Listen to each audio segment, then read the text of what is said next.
I'm going to be turning 39 a week from tomorrow. Oh boy. And I am still single. Oh boy. And that makes me sad.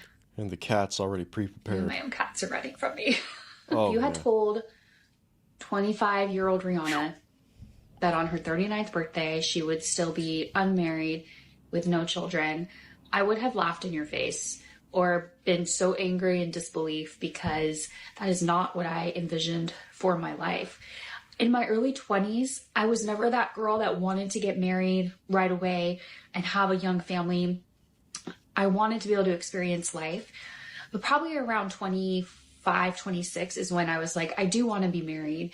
Okay. And it has just never happened for me for whatever reason. And I have spent years wondering what is wrong with me.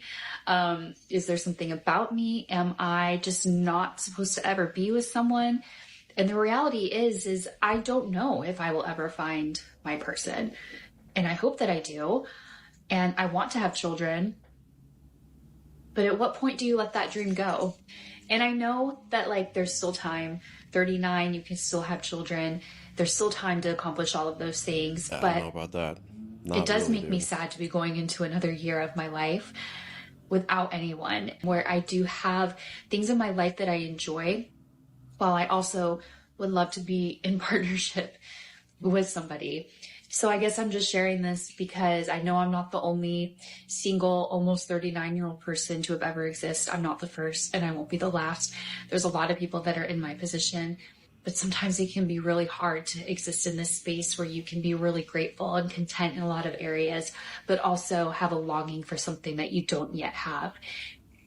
And it takes a lot of character to walk through that. I don't want to be too harsh on this one. This woman seems fairly realistic, at least to the point where it seems like she understands the situation she's in. But there's still definitely some coping going on. Like, let's just keep it 100. At 39, if you are single, don't have a man or any dating prospects, honestly, you're cooked. You're cooked. You probably have less than 1% odds, like, just being real. Because let's just break this down real quick with just a little bit of logic, all right? How long is it going to take to find a man? How long is it going to take to date that man? How long is it going to take to convince this man to start a family with you and or get married? And then how long is it going to take to actually get pregnant with your low fertility? Those are the questions you need to answer. We're looking at least, we're talking minimum 2 to 3 years out. At that point, you're 42. 42, bro, it's just cooked. Just keeping it real, man. A man would never. No, you would have had to do it all. Beginning to end. Plan, chairs, towels, noodles, food. A man, would a man remember a tablecloth? We don't need no man. We are strong, independent women, but we are going to talk about them all day, every day. Yeah, dude, exactly. You say you don't need a man, you say you don't want a man. Okay, fine. Then why do you spend the majority of your time talking about the thing that you don't want? How does that make any sense at all? And that's the thing with a lot of this, bro. Like, a lot of this behavior you see. It's all just a cope. They're trying to convince themselves that they don't want these things, but in reality, they can't have these things. All of those desirable guys that they really had genuine desire for were decades ago. They were years ago, and now they can't get a man to take them seriously. They can't. Guess who's single again? It's okay. You know, I've just come out of a marriage. So single. I feel good. 3 days later. Oh. I'm doing really ugly crying. Because, Every time. Oh, I didn't know my cat was in here. No. She must have thought I was crazy. Oh, I'm just really realizing that my marriage is over and it's really bad. Oh, I'm really sad. Oh no. I just don't understand. Why is this on the internet?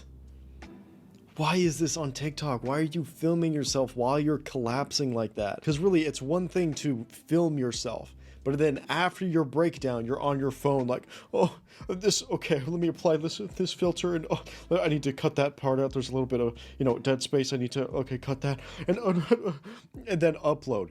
Like, there are so many steps in between this breakdown and it actually going live on TikTok. but it still ends up live on TikTok. Bro, it's a yikes, man. It's just a yikes. For some reason, my For You page has been filled with women in their early 30s who are really just tired of dating and talking about how they don't know if they're ever going to find their person and they're just feeling unloved and unlovable. Well. It's like Charlotte York, you know, I've been dating since I'm 16. Where is he? And I just wanted to say, as someone who is 36, who's totally off the timeline trajectory that I thought I was going to be on. You know, last year I thought I was going to be a mom, and instead I'm going through a divorce. I am attached to nothing. I am confident in the knowledge that I will get to be a mom someday and that I will meet the person that I'm supposed to be with. But I'm not really looking. I'm not forcing it. I'm just kind of going with the flow. And I understand that that's so much easier said than done. You're 36. I mean, nothing about this experience the flow's has been over. Easy. But if I could impart anything on you, women in your early 30s, women in your mid 30s, without having to go through what I've gone through, it's just relax. Relax and trust that you are lovable, that you are worthy, and that your path might not look the same as all of the people around you, but it doesn't make you any less special and beautiful and worthy of love. Oh God. Women should feel anxiety around this. They should feel like time is running out, because time is running out. You're 36. Where do you think this man is going to come from? He's just going to fall out of the sky into your lap. Oh, hey, you want to have kids with me? Oh, perfect. Oh, but you don't understand. My sister's cousin's husband's sister's niece got a man when she was 40, so I can do it too. But in reality, more than likely, you're not going to be able to find a man. You have to do the active work to actually go out and find that dude. You are not 18 anymore. You don't have any runway left. It is find any man that's around you. It's genuinely crazy that women think this way. It's absolutely insane. You are 99% complete loaded in the download of being forever alone. You have 1% left, 1% of the opportunities that you used to have. Oh, but yeah, it's gonna happen.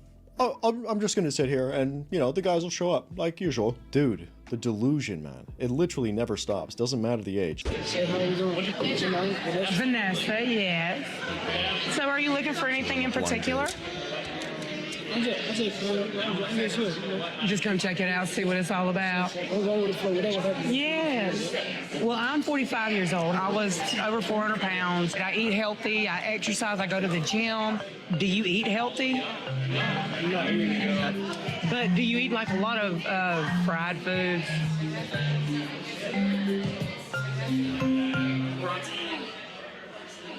Yeah, okay. I think this is the exact reason why men tend to stay away from these singles events. But honestly, if I was in a situation like this, I would definitely be more polite about how I exit. It's like you're not being catfished or anything like that. I assume there are 10s, 20s of other people there. Just on this rotation, nobody knows each other. So of course there's going to be a few people that you just don't really find attractive. So I would probably just excuse myself from the table.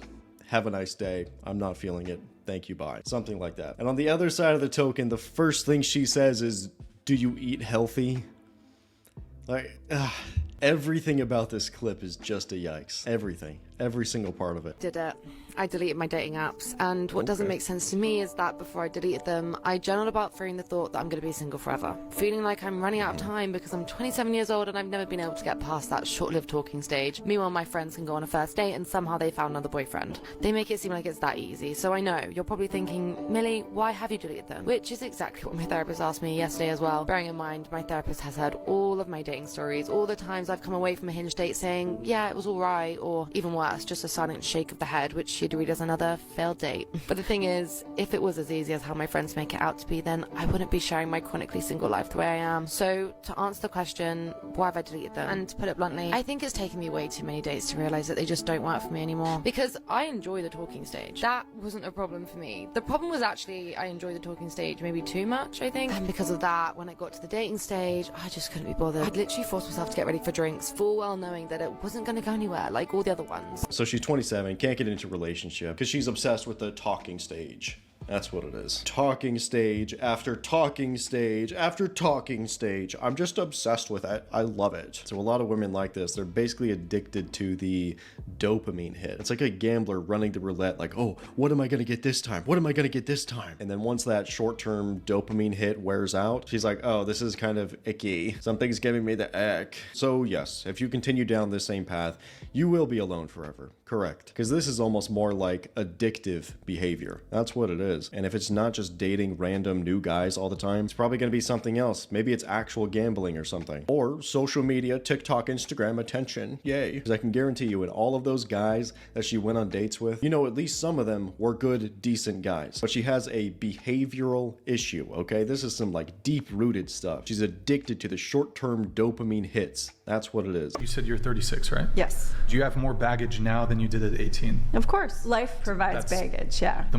longer you live, the more experiences you've had, good and bad. Exactly, but what is that in a man saying, I don't want a woman because she doesn't have baggage? What would be wrong with that if that's a man's standard? I want a woman with as little baggage as possible. What is actually wrong with wanting somebody who doesn't have baggage or who has less of it? Do you think you're truly capable of leading her? I think that there's the opposite. Honestly, in some situations, not all, sometimes you can get thicker skin, sometimes you can develop more of a resolve. I actually think the more wounds you have, I think it makes you more susceptible to a subsequent wound. So why does she really have a problem with men wanting to date younger women that don't have any baggage? Why? Why does she have a problem with it? It's because that means that she can no longer get with those men because she has a bunch of baggage.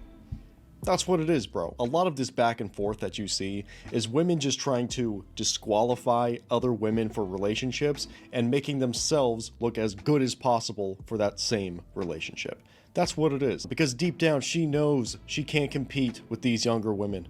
So what does she try and do? She tries to manipulate the man in thinking, oh yeah, it is actually better for a woman to have baggage. Yeah, that's a better deal. Don't buy it for a second, bro.